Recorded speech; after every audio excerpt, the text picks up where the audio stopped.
भक्ती विषय निंदिले आणि त्याची सेवित गेले. विषय त्यागे देह झाले तो घडेना. बोलणे ग चालणे ग त्याचे नाव दीन विवेक. येणे करीना सगळ लोक असो लागती. आजचा प्रस्तुत समासामध्ये समर्थ विषय त्याग करणे म्हणजे काय, विषय त्याग करायचा तर कसा, आणि प्रपंच करताना विषय त्याग व्हायचा कसा. प्रपंच म्हणजे कुठलंही कार्य व्हायलाच पाहिजे, करावंच लागतं. आणि कुठला विषय सोडून द्यायचा, विषय कुठला ते करायचा नाही आहे, मग त्याग करायचं की नाही करायचा.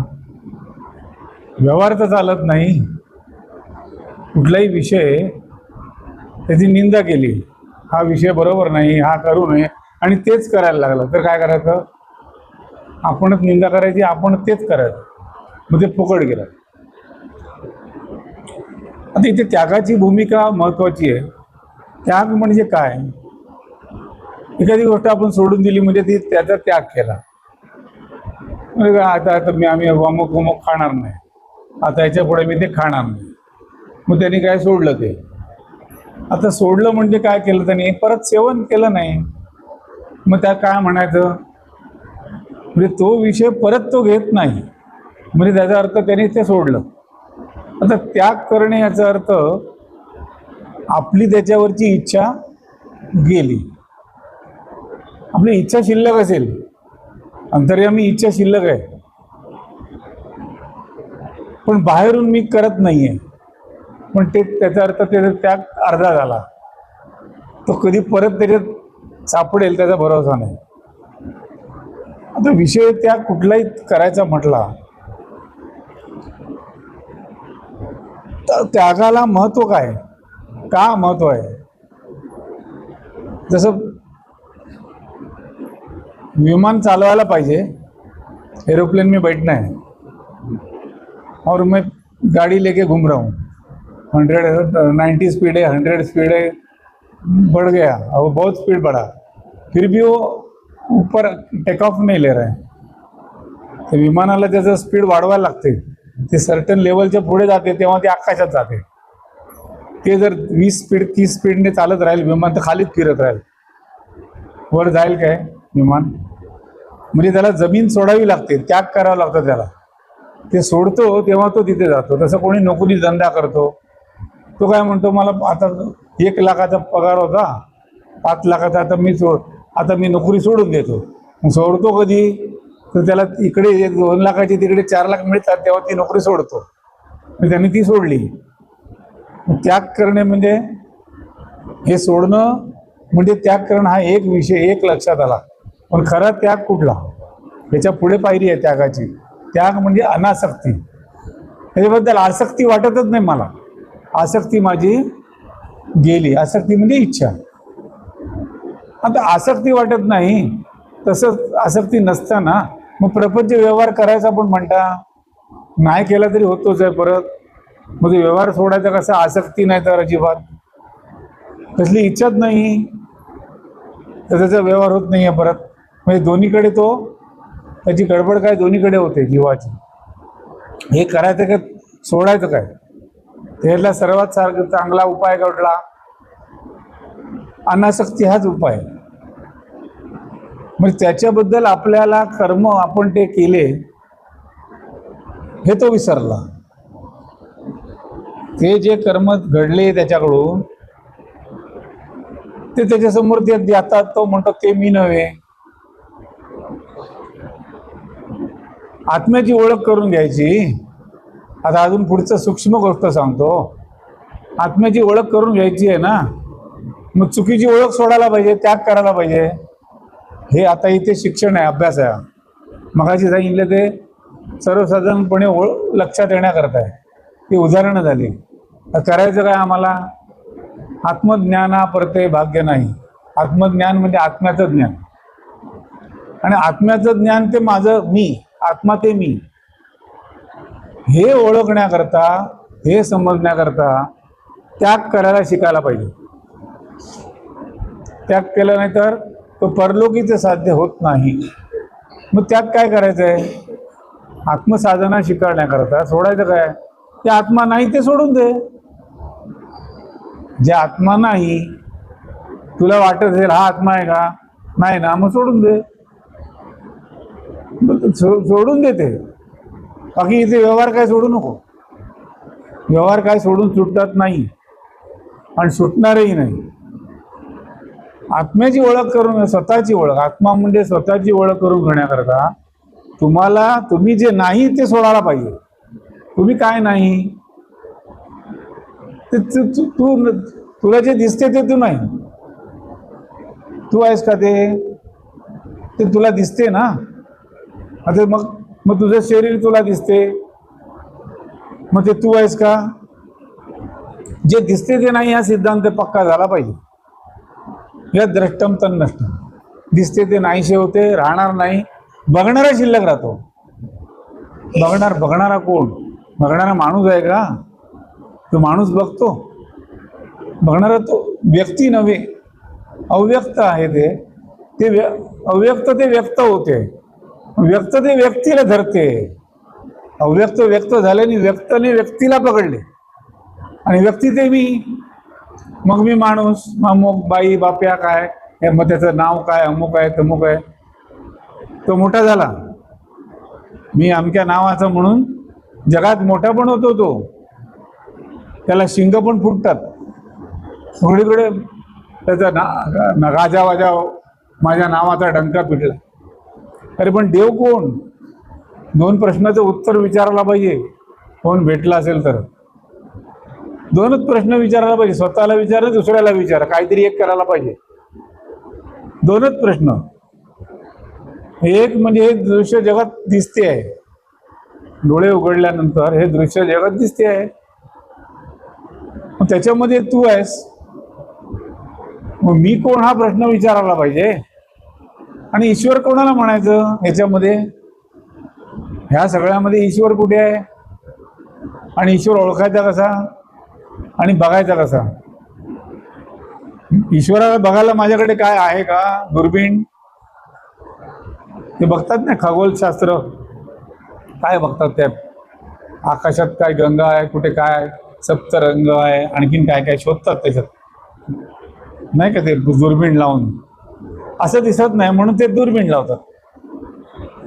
तसे ते शास्त्रज्ञ, सायन्स, त्याच्यामध्ये पण किडा मुंगी छोटा कुठलं काय असेल शरीरामध्ये, व्हायरस शिरला तर व्हायरस काय ते त्याच्यात पण भिंग लावून शोधतात. नाही तर त्याला डोळ्याने दिसत नाही. असंच बघितलं तर दिसत नाही. मग त्याला ते लावायला लागते, त्याच्यात तो बघतो. मायक्रोस्कोप, त्याला मायक्रोस्कोप ते लावून तर शोधतो त्याच्यात. आता मायक्रोस्कोप लावला म्हणजे काय लावलं त्याने? ते त्याचं ते आपलं हे फुल आहे, हे एवढंच आहे, हे त्याला मोठं मोठं मोठं मोठं मोठं मोठं करत जातो. कशामुळे? त्याच्या काचेतून त्याला, ती काच त्या प्रकारची असते, ती त्याला मोठं मोठं दाखवते. म्हणजे त्याच्या आतमध्ये काय आहे, त्याच्या आतमध्ये काय आहे, मग तो म्हणतो ही त्याच्या आतमध्ये ती आहे. आता ती जी काच आहे त्याने लावलेली, त्या मायक्रोस्कोपला लावलेली काचच आहे ना ती, तर ती काचेचं भिंग जेवढं जाड तेवढ्या प्रमाणात त्याचं ते मोठं मोठं दिसणार. म्हणजे दाखवते कोण? ती काचेतून ते दिसते. जेवढं जाड त्याला आणखीन दुसऱ्याने लावलं तर त्याला आणखीन पुढचं दिसते. मग म्हणतो तिथे ते अमुक अमुक आहे, मग आणखीन दुसऱ्या कोणी आणखीन काय लावलं तर त्याच्या आणखीन पुढचं दिसेल त्याला. मग कुठपर्यंत जाणार तो बघत बघत? त्याचा शेवट काय त्याचा? म्हणजे देव कोण शोधायला गेला की याचा देव कुठे आहे? म्हणजे बघणारा कोण रे? त्या दुर्बिणीतून बघत कोण होता? त्याला ओळखलं काय? तू दुर्बिणीत बघत होता, तो मायक्रोस्कोप बरोबर आहे, डोळ्यातून बघितलं हो. पण डोळ्यातून बघणाऱ्याच्या ठिकाणी ती ज्ञान संविद आहे. त्या ज्ञानाला जे कळते, त्याला दिसते, ते काय? त्याची ओळख घ्यायला पाहिजे. तेव्हा ते मी कोण कळते. आणि तो पलीकडे, त्याच्या पलीकडे कुठे तो देव देव देव तो कळतो. देव म्हणजे काय? देव कोणाला म्हणायचं? हा पलीकडे, हा अलीकडे. देव म्हटला तर पलीकडे आणि हा अलीकडे, पण दोन्ही शोधून बघितलं तर अलीकडे पण नाही आणि पलीकडे पण नाही, एका ठिकाणी. पण ते एक ठिकाण कोणते? ते तुझा अहंकार तू सोडून दे. तुला स्वतःला काय वाटते ना मी काहीतरी आहे म्हणून, ते तू अहंकार सोडून दे. अहंकार घेऊन बसला. अहंकार म्हणजे काय? परत तेच, मी अमुक आहे, मी तमुक आहे, हा अहंकार. तो त्याची देहाची आकृती ते मी, देहाकृती ते मी, हे जोपर्यंत धरून बसला तोपर्यंत त्याला सद्गुरू भेटलेला नाही. सद्गुरू कोण? सद्गुरू कोणाला म्हणायचं? सद्गुरू कशाला म्हणतात? सद्गुरू म्हणजे काय? माणूस आहे काय? सद्गुरू माणूस आहे का? आपल्या देहामध्ये जाणीव एवढीशी आहे. केवढी आहे हो? जाणीव एवढीशी आहे, दाखवता येत नाही, पण ती जाणीव आहे. पण ती जाणीव बघते ना सगळं. त्या मायक्रोस्कोप मधून बघते, दिसते, ते बघणारी जाणीव आहे. जाणीव आहे ते जग आहे. जिथे जाणीव आली तिथे जग आलं. आणि जग खोटं, खरं नाही.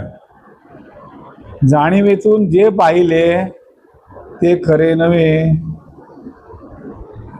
ते दिसले त्याला, भासले त्याला, आणि त्याने खरे असे मानले, आहे असे मानले त्याने. ते दिसले भासले ते खरे मानले नाही, त्याची फसगत झाली. फसगत कशामुळे झाली? बघता बघता ते नाहीसं झालं, गेलं, निघून गेलं. त्याच्या जाणीवेतून जे त्याने पाहिले ते सगळे नाहीसे झाले. तसेच्या तसे राहिले नाही, टिकले नाही ते. मग मग ज्या जाणीवेतून तू बघतोय जग, ती जाणीव तिथे तशीच राहते. केव्हाही बघा, अगदी एवढासा बाळा असल्यापासून एवढा मोठा झाला, आणि ते लहान होतं, सगळं बघितलं त्याने, तोच बघतोय. बघणारा तोच आहे, पण त्याने स्वतःला बघितले का कधी? त्याचं स्वतःवर लक्ष पडला का कधी? कोणाचा? त्या जाणीवेचा. जाणीवेने स्वतःकडे लक्ष, स्वतः म्हणून कधी लक्ष दिले का? जाणीवेने जे दाखवले ते त्याने बघितले, आणि ते जग त्याला खरे वाटले. वास्तविक त्या जाणीवेतून निर्माण होणारे जग हे केवळ जाणीवेपुरतेच आहे. जाणीव नसेल तर पुष्कळ मोठं आहे, पुष्कळ चांगलं आहे जग. जगात माणसं पण भरपूर आहेत, जगात देव पण भरपूर आहेत, पुष्कळ आहेत. चांगले चांगले देव आहेत, ऋषी मुनी आहेत, तपश्चर्या करणारे आहेत, लाख वर्ष जगणारे असतील, काय 100-200 वर्ष जगणारे असतील, जगतायत. पण जिवंत कोण आहे त्याच्यात? त्याच्यात जिवंत काय आहे म्हणायला? तो जिवंत आहे हो. अरे पण त्याच्यात जिवंतपणा कसला आहे? काय आहे तो? कोण आहे तो? माणूस आहे? कोण आहे तिथे?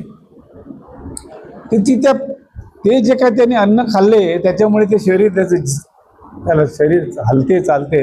हवा पण खाऊन चालतात, पण त्यांना खावंच लागतं. नाही खाल्लं तर हवा त्या शरीराला खाणार, नाही खाल्लं तर ती हवा शरीराला खाणार. म्हणजे खाल्ल्याशिवाय त्याला गत्यंतर नाही, जगायला पाहिजे तर. पण तो जगतो तो कोण? जिवंत ते काय? ती जाणीव कुठून आली? जर जाणीव खरी नव्हे तर जग किती खरं? जाणीव पण खोटी आहे. जी जाणीव जग दाखवते ती जाणीव खरी आहे का? काय consciousness? Is it truth? Is the consciousness is the final? Consciousness is an outcome of some essence of the body. गुण आहे, गुण. शरीरामध्ये सत्वगुण आहे, सत्वगुणाच्या पोटी ते जाणीव आहे. ती जाणीव दाखवते, पण जे दाखवते ते राहत नाही हो.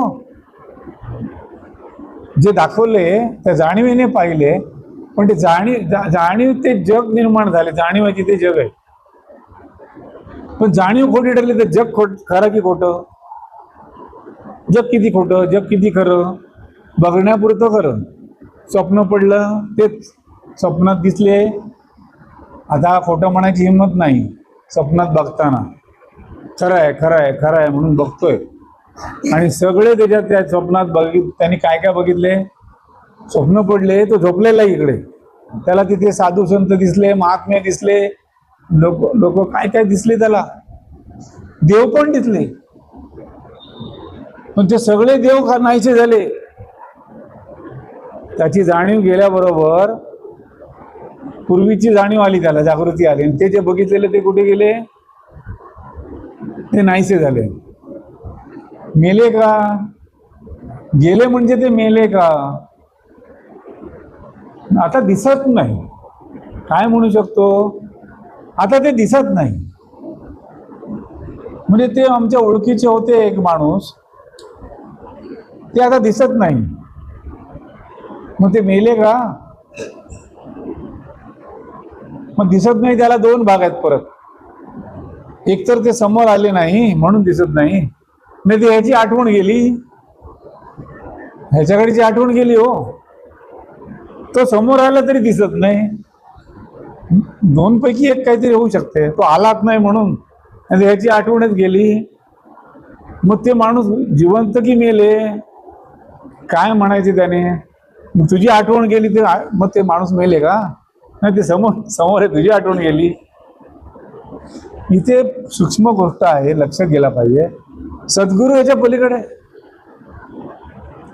सद्गुरूचं अस्तित्व विशाल आहे, अपरंपार आहे. म्हणून आत्मज्ञानाशिवाय सद्गुरूची भेट होत नाही. आत्मज्ञान व्हायला पाहिजे, आत्म्याची ओळख व्हायला पाहिजे.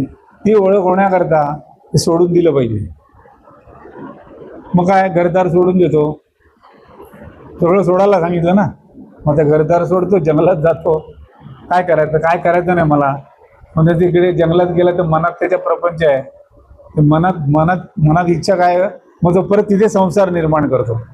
जंगलात गेला तरी त्याच्या मनात प्रपंच आहे ना, ते जंगलात गेले तरी परत प्रपंचच निर्माण करणार.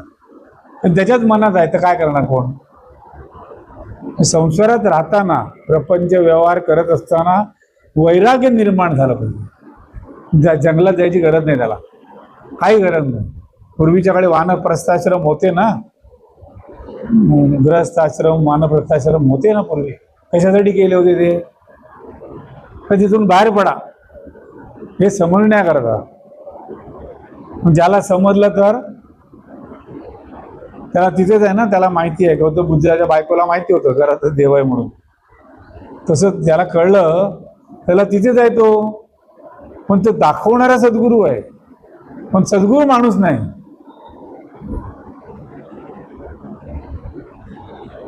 आपल्या अंतर्यामी, देहाच्या अंतर्यामी जाणपणे जाणीव आहे. त्या जाणीवेने ओळखायला पाहिजे. जाणीवेला जाणीव ओळखली आणि जाणीवेला त्याने धरले, जाणीवेला ओळखले, आणि आपली जाणीव म्हणून देहामध्ये असलेली जाणीव, ती जाणीव त्याने आपली म्हणून ओळखली. आता आपली म्हणून ओळखली, तिचे पण त्याग करायला पाहिजे. त्यागाची भूमिका कुठे सोडायची नाही. त्यागकडे शनै शनै त्यागकडे अभावाचा. कुठल्याही स्थितीमध्ये त्याग करायलाच पाहिजे. काय कळलं, काय देव येऊन पुढे राहिला, तुला काय पाहिजे सांगितलं. देव विष्णू समोर येऊन उभा राहिला, नामस्मरण करता तुला काय पाहिजे म्हणतो, तुला काय पाहिजे ते देतो. तिथे त्याग करायला पाहिजे. मला मला मला तुझ्याकडून काही नको, मला कशाची अपेक्षा नाही. तुला माझी काय अपेक्षा म्हणून इथे आलास ते विचारायचं. त्या विष्णूला तुला काय अपेक्षा आहे माझ्याकडून हे विचारण्याची हिंमत पाहिजे गुरुपुत्राची. पण मला कशाची गरज नाही, तुला काय गरज पडली, मलाच गरज नाहीये. मग ते महाविष्णू ते आपले स्वरूप आणि त्याचे स्वरूप ते एक होते. ते स्वरूपाने महाविष्णू आणि आणि हा देह स्वरूप आहे, तो हा हात पुढे करणार. देह स्वरूपाने मी आहे ना, तो हात पुढे करणार, दे मला काय ते मागतो, मला तुला काय पाहिजे देतो, दे. दिल्यानंतर काय होते, तो देतो, हा इथे तो वैकुंठाला जातो, हा इकडेच राहतो, फुकट गेला, मागितल्यामुळे फुकट गेला. मग आता तो महादेव भिक्षा मागतोय सगळीकडे, भिक्षा मागूनच जेवतोय महादेव. पण हा महादेव कोण? भिक्षा मागून जेवणारा. भिक्षाहारी तो निराहारी, तो जेवतच नाही. भिक्षा मागतो तो जेवतच नाही. भिक्षा कोणाची आणि भिक्षा कशाची? मागणे त्याला माहितीच नाही. मागणे माहिती नाही त्याला ते द्रौपदीला वस्त्र ते आहे ना, ते द्रौपदीला वस्त्र पुरवले, मागितलं नाही त्याला देतंय. ते मागतं त्याला काय देत नाही. तो तिथे बसला, तो काय मागत नाही हो. आपलं देवाचं नामस्मरण करतो, गप बसतो. आपलं काय काम धंदा केला, गप बसला. तो कधी काय मागितलं नाही त्याने. ज्याने मागितलं नाही ना त्यालाच देणार, असा नियम आहे. आणि जो मागत फिरतो त्याला तो ढकलून देतो. अशी उलटी गंगा आहे, उपराटी गंगा ही. त्याच्यातलं शेवटचं ते मगाशी होतं, ते मगाशी ते 20 संपलं ना, ते मी म्हटलं तर परत वाचायला पलटलं ना.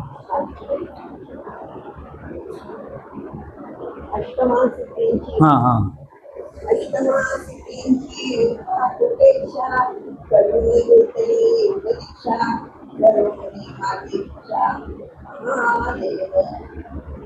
ईश्वराची बरोबरी कैसा करी देशधारी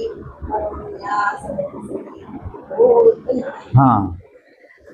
त्यामुळे वेशधारी म्हणजे जो मानव, तो ईश्वराची बरोबर कशी करू शकतो? ईश्वराची बरोबरी त्याची होत नाही.